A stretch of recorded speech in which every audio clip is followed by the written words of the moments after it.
Well, hello there. What we are going to do in this video is to write the formula for the nth term of the sequence 102, 96, 90, 84, etc. Now I need to figure out what type of a sequence it is in order to set up and write the nth term. So the first thing I try to do is to see if it's an arithmetic sequence.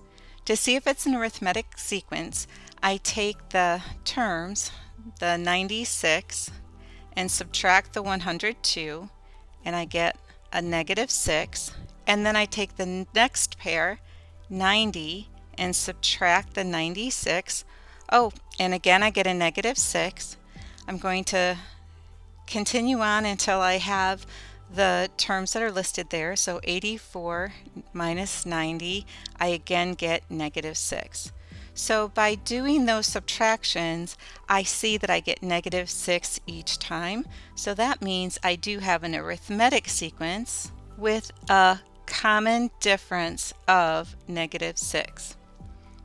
So then we think about arithmetic sequence general term, and the general nth term of an arithmetic sequence, denoted a sub n, is equal to a sub 1 plus n minus 1 times the common difference d.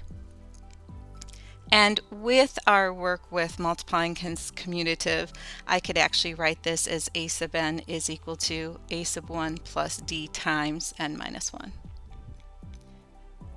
Now I have a sub 1.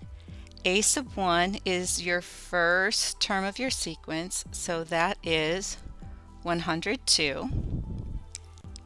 And I also have my common difference d is -6.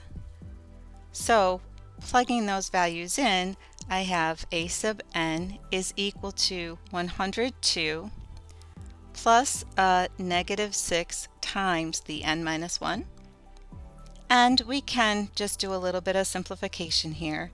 102, and then take -6 times the n, I have -6n, and -6 times the -1 is a +6. Combining like terms gives me my nth term of my sequence formula is a sub n is equal to 108 minus 6n. And that's how you write the formula for the nth term of an arithmetic sequence.